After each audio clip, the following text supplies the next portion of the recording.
They're not interested in looking more into the person running all of this, Nina Jankowicz, so we are. We took a closer look, and we found that throughout the COVID pandemic, this will not shock you, Nina Jankowicz, far from fighting disinformation, toadied up the government of China. And she assured you that, no, the virus didn't originate in a lab in Wuhan. No!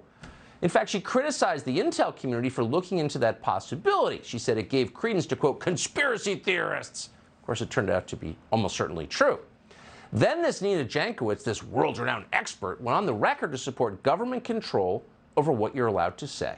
Watch. I shudder to think about if free speech absolutists were taking over more platforms, what that would look like for the marginalized communities all around the world, which are already shouldering so much of this abuse, disproportionate amounts of this abuse, and re-traumatizing themselves as they try to protect themselves from it, reporting, blocking, etc.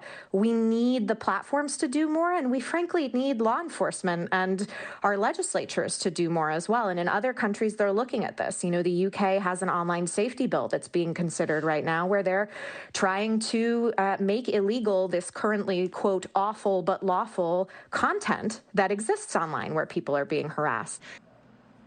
So here we have another entitled white lady telling you that you're racist if you disagree with her. But of course, it has nothing to do with race. If it did, she'd be deeply worried about how people in Baltimore are living, but none of them care. What they really care about is making sure you can never criticize the people they work for. And you should know that. You should have clear eyes on that. Sean Davis does, CEO of the Federalist.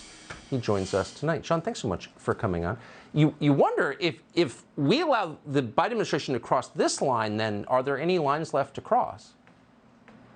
Well, I don't think so, especially when you look at what happened in 2020, because I think what they're actually setting up at DHS here is the full run of their control of information. In 2020, they did a test run with the Hunter Biden laptop.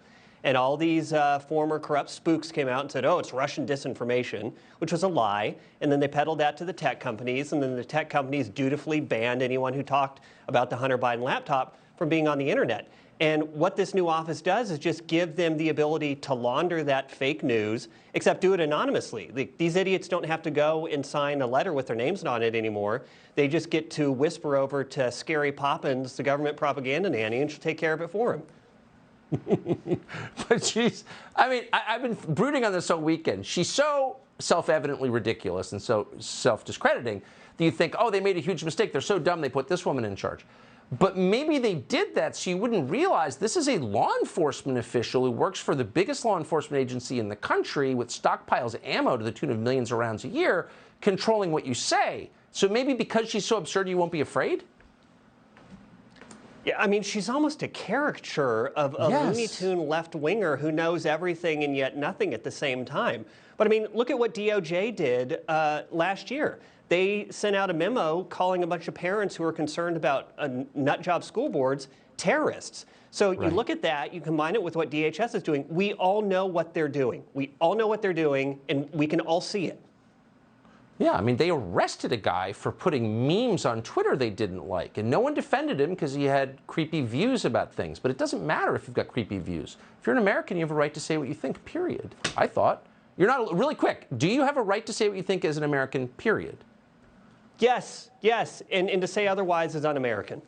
Amen. Sean Davis, thank you.